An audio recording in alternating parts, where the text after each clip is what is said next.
Councils pay thousands of staff over £100,000 a year. Here we go.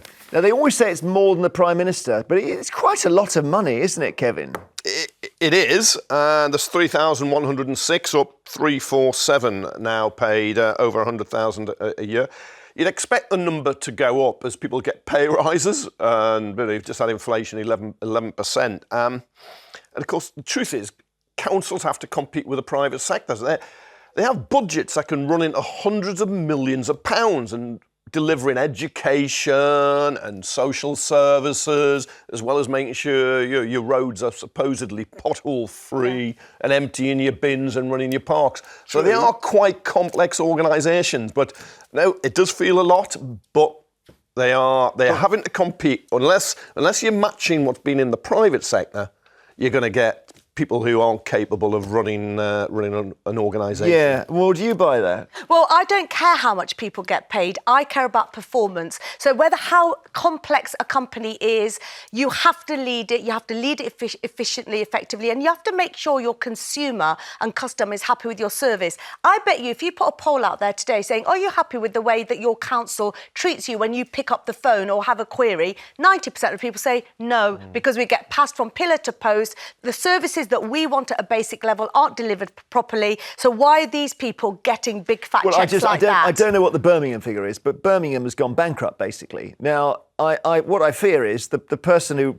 ran them into bankruptcy has walked off into the sunset. Oh, almost certainly. With money bags. That's disgraceful. Yeah. Well, yeah, that's the thing. You're paid whether or not you succeed. Right. Yeah, well, failure's rewarded in many big organisations. Well, the banking industry as well did this. Of course, the very worst. I mean, they're casino level rewards, lottery winnings. Do you think? I always think when I see somebody saying they're paid more than the Prime Minister, I always think it's a bit. I think it's a bit misleading because the Prime Minister gets a free car, security for the rest of his life, 125 grand a year for the rest of his life, and by the way, Liz Truss gets that as well. He can live in Chequers and he's got a flat in Downing Street. And he'll have post-work commitments, that are already guaranteed. Yeah, and he doesn't have to use a passport. Opportunities for millions of pounds and stuff like that. So it's not a very good comparison, Kevin. No, it's not, because the truth is, if you're running civil engineering projects, again, you've got to compete with the private sector. Look, I think they are kind of overpaid,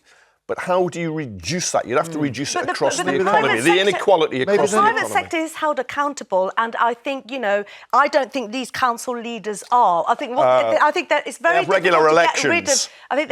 To get rid of one is very difficult. And they have elections, but when they're in post, they do what they want. I don't get to elect the head of the water company. That rips me off. I don't get to elect the head of the gas and power company. That rips me off. I don't know if water companies count as the private sector. We've now learned that they are basically posing as the private, and they're not. Yeah. Well, it's like rail.